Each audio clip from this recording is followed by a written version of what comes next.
Alright guys, it's Chair Slots here.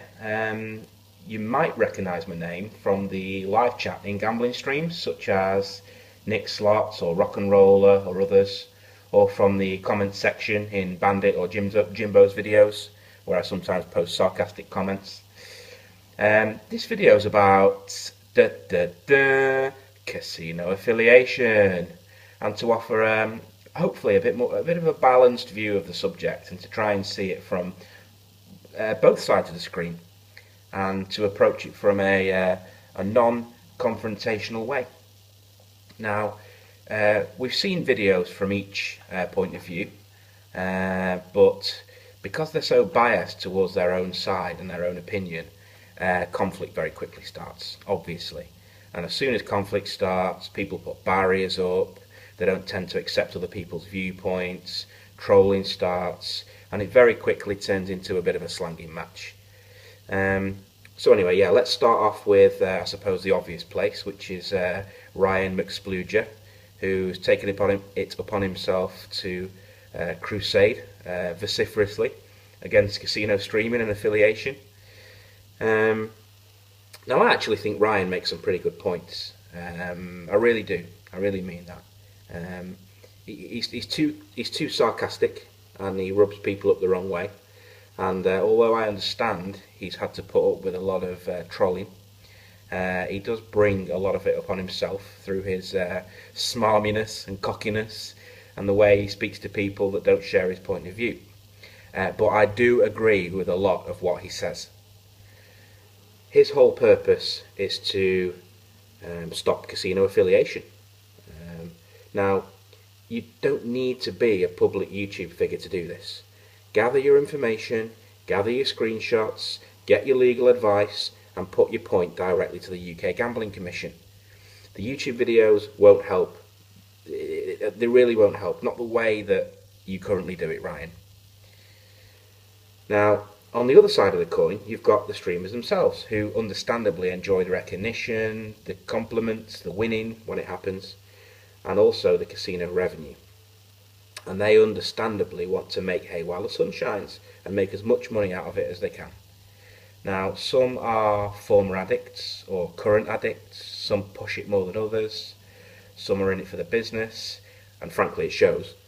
And essentially the number of subscribers or viewers they have reflects, quite honestly, in the number of, in which category they fall into, quite frankly. I think ultimately, though, they all share the same goal, which is to make money, which is fair enough. You know, money makes everyone's world go round. So if you can find a niche or a way of making money for yourself or for your family, then fair play to you. And they'll always try to defend what they do, whether they believe it or not. You know, they'll never ever be for turning. Now, my personal point of view about gambling affiliation is that it's a grubby sector to be involved in. Ultimately, you're pushing people to a casino to gamble their money, and you're getting paid for it. So whether these people who sign up are addicts or not, it really doesn't matter.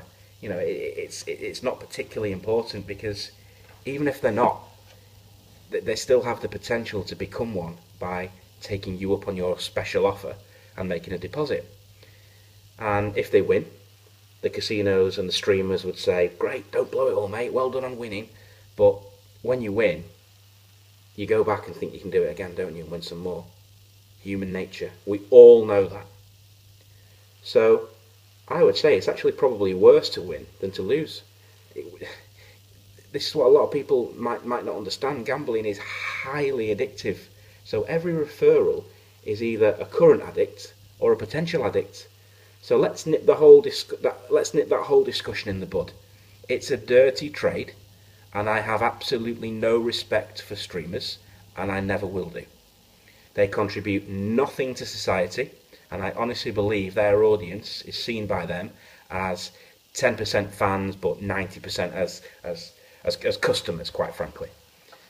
Streamers say that, well, you can't stop affiliation just because a few people have a problem, but that's like, you know, locking everyone up to make sure that we catch all the criminals.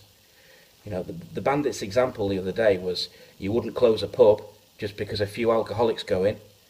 That's a terrible analogy, laddie.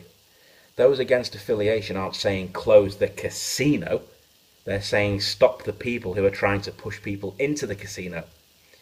Using the bandits example, I don't think I could work as an affiliate for a brewery and get paid for supplying them with problem drinkers and live with myself knowing that the brewery I referred them to is either feeding that person's addiction or trying to get them hooked on their product. It's dirty. It's dirty. However, in spite of all this, I actually enjoy watching their content. I think most of the streamers are decent guys, most of them have some decent banter, and I actually enjoy hanging out in the chat. Chair Slots wasn't my first account, by the way. I wasn't just signed in one day as Chair Slots and just stumbled upon a casino streamer and thought, oh, what an amazing coincidence. I've got my own main account, but I actually use the Chair Slots account as an ongoing joke that streamers' chairs always seem to win more when they're not sat in them. Yeah, I've got a pretty limited repertoire, haven't I? Anyway, so yeah, I find what they're doing entertaining, and I'd be very, very interested actually to see if the affiliation side was taken away, who would actually carry on with it. This has been discussed before. I would actually probably guess no one. Not even at lower stakes, probably. Rock and Roller has taken his links down temporarily, as I think he's beginning to see the grubby side of the affiliation sector too. But let's face it, he's still receiving money from his revenue share, his past sign-ups, hybrid customers, whatever they are. So the blood supply isn't completely cut, is it? But I would say probably out of all the streamers, he'd be one of the ones to continue with it, because he just loves having a punt, and he loves the community as well, because he was doing it before affiliation started, to be fair to the guy. What I would say though is that I am a teeny little bit envious, and I couldn't put my hand on my heart and say that I wouldn't give it a go myself if the opportunity arose. I love gambling myself. I love slots. I love the attention, and obviously I'd love the money it creates as well. So yeah, given the opportunity, I'd probably become a grubby fucker as well. Don't call me a hypocrite, by the way, because this is a balanced video, giving both sides of the coin. Now, here's a very, very interesting point. Gambling affiliation doesn't just exist because of YouTube and Twitch streamers. Gambling affiliation on the internet has been around for years and years and years. If you Google online casinos or something like that, then you'd get 10 sponsored ads and you'd get 10 organic ads as well. A small handful are actual casinos, such as Casumo or 32 Red or 888.com. The rest of the links on there are affiliate sites. Yeah.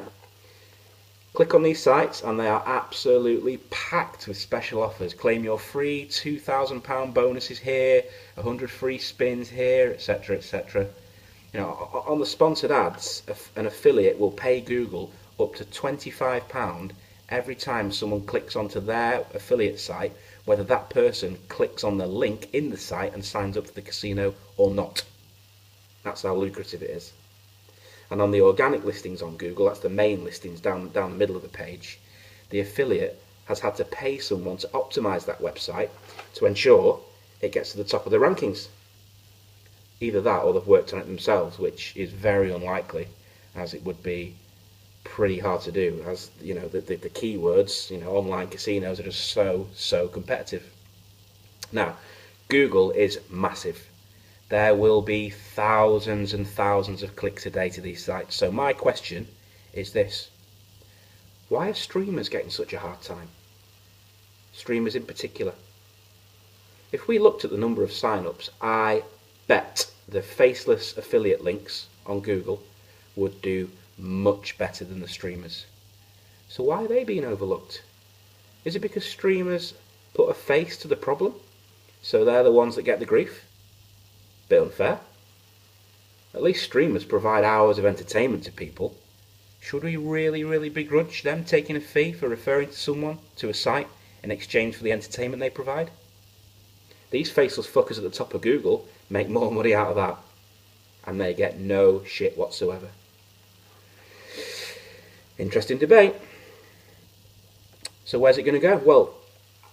Well, I actually think that no crusade or campaigning is required. It doesn't need the Ryan McSplooges of this world for something to change.